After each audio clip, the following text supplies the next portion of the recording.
Gundam Versus games. An introduction. I'm the Shirtlight, and in this video I'll be introducing you to the Gundam Versus franchise. Having started in 2001 with the game Mobile Suit Gundam Federation vs. Zeon, the Gundam Versus games are a franchise of 3D fighting games, where you pilot mobile suits from the various Gundam series. Just like many other fighting games, the titles were first released in arcades and then ported to other devices later.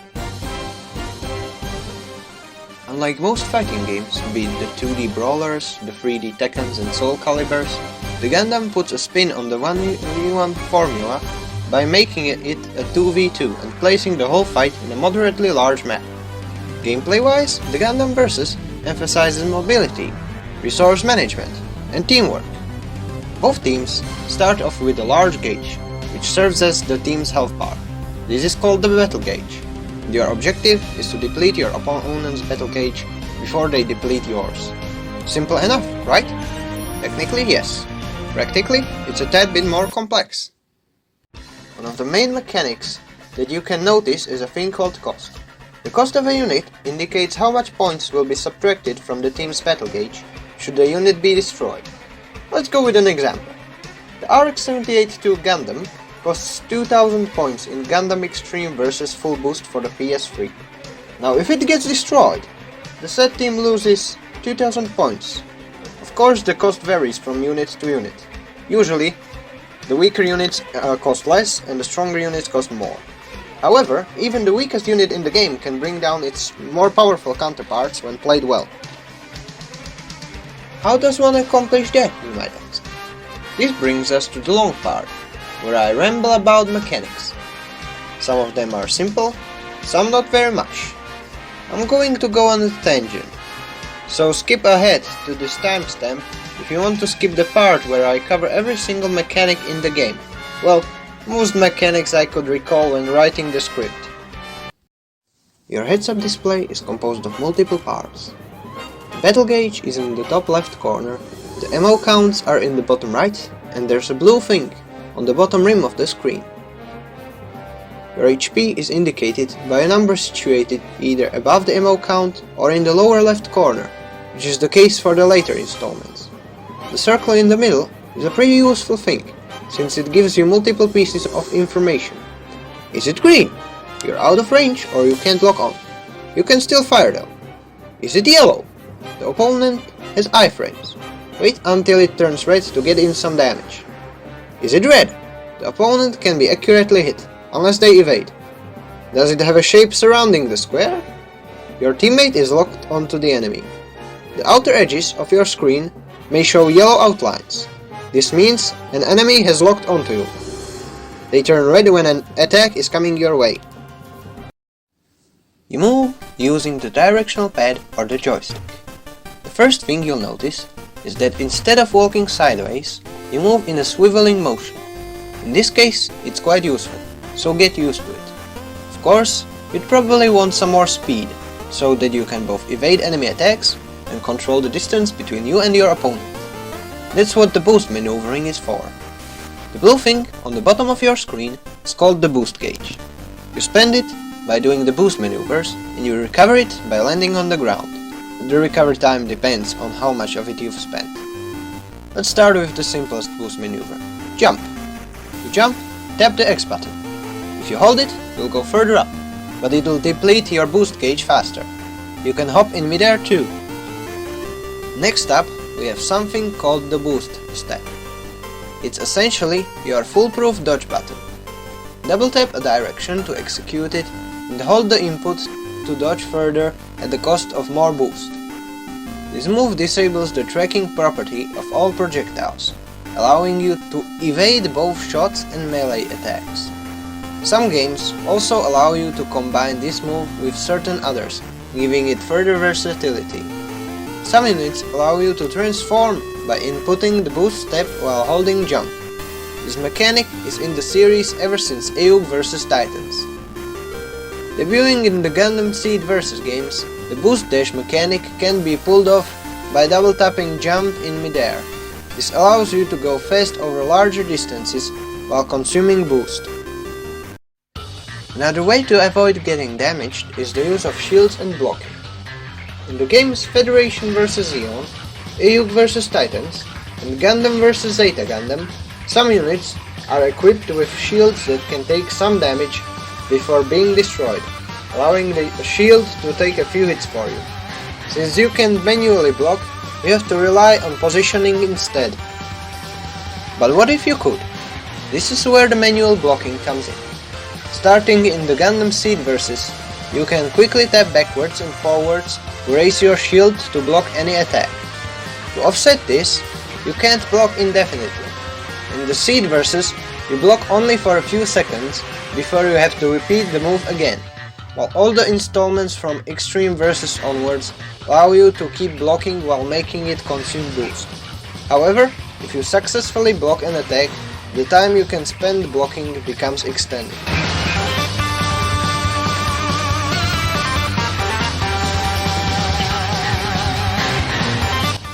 As I've said earlier, the matches in Gundam Versus are 2v2, meaning that you have two enemies to fight at once. To move your circular crosshair between the two, just tap the circle button. Now you know how to move, block and change targets. Let's talk about how to fight. Press the square button to fire your main weapon. Firing weapons consumes ammunition, which is displayed on your right. There is a large variety of ranged weapons and some even have a charge attack. Done either by R1 or pressing both the triangle and the square at the same time, you can fire your sub-weapon. This serves as your secondary weapon. To fight up close and personal, tap triangle.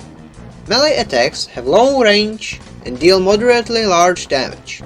Some units like melee attacks and use ranged ones instead. Some units can perform charge attacks by using melee too. By combining the square and the cross buttons, or just pressing L2, you can use a special ranged attack.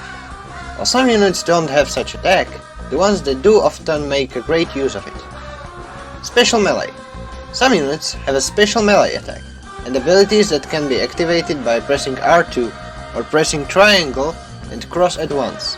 However, most of these excel in specific situations and therefore should be used accordingly.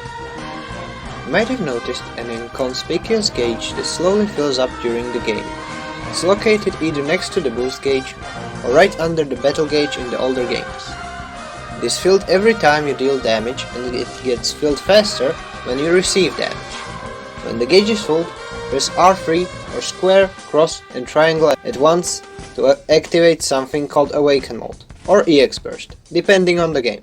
This gives you a temporary power-up, which can turn the tide of battle when used properly.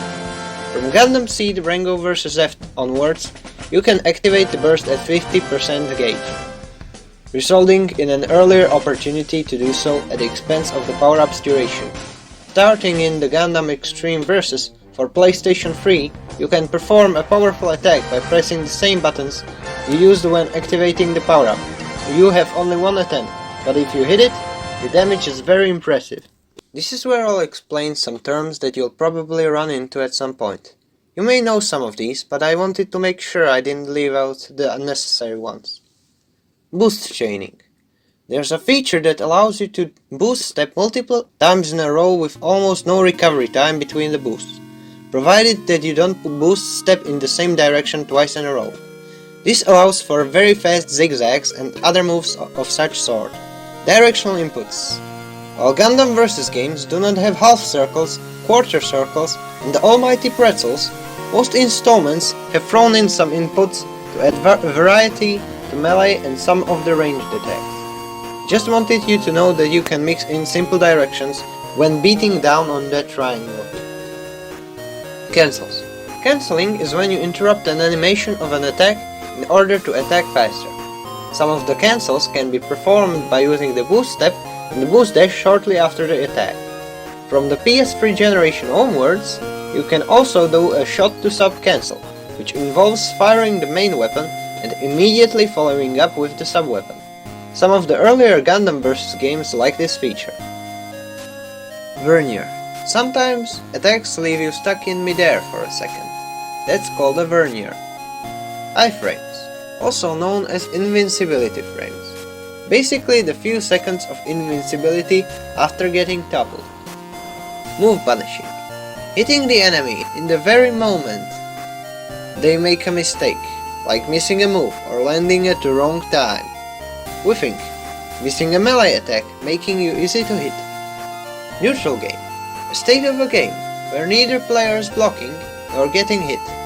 Within the neutral game, each player has their optimal distance, and controlling that distance is very advantageous. Commands. Sometimes the only ones playing are you and the computer. To coordinate with your AI-controlled ally, use L1 to select one of the in-game commands. They're pretty self-explanatory, which is nice. If you're playing a Gundam Versus game in Japanese, they usually use a roster of commands, which I've translated right here. Teching. Recovering from being knocked down mid-air. You can tech once before you tech again. A similar thing can be done by activating the EX burst in some of the games, which allows you to break out of a combo. Training. The combat strategy of chipping away enemy health without knocking the enemy down is called draining. Fuwa step. Inputting a jump in the middle of a boost step, making you hop when the move is finished. It is useful for dodging, since it gives you vertical mobility that the enemy won't expect. Front and rear rolls. It goes down to whether you're playing front, which is the offensive role, or rear, which is the more support-oriented of the two. Melee fake-outs. Using a melee move with a recovery short enough for you to fake a whiff, bait your opponent into attacking. Green homing. Combat strategy used with certain weapons when the reticle is green.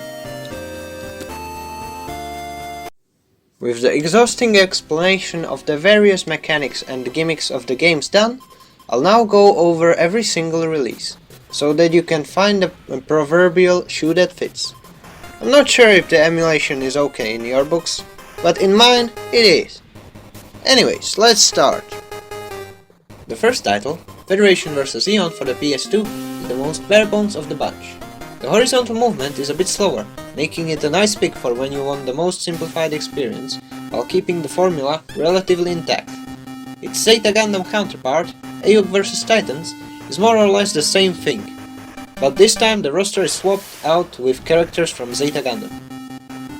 If you want a combination of the first two, but with a better balance, an actual story mode, and a decent UI, I strongly recommend Gundam vs Zeta Gundam. Moving on to the Gundam Seed Destiny Rengo vs Reft 2 Plus.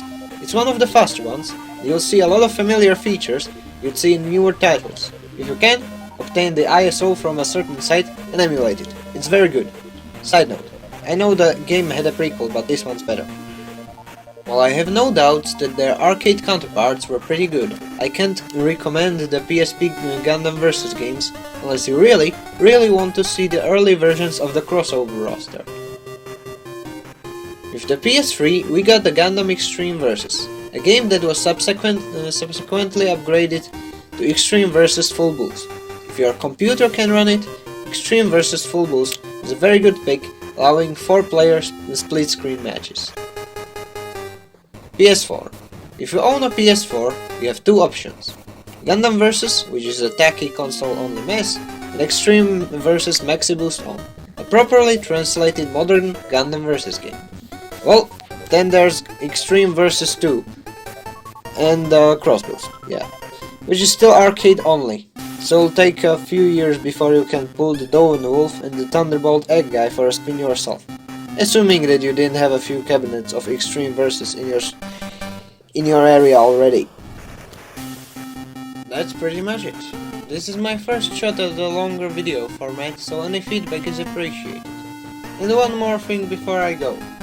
I'm leaving a link to the Basement Roadshow's video on the Extreme vs maxiboost All. The package is much more digestible. Well, the shirt light is indeed signing out.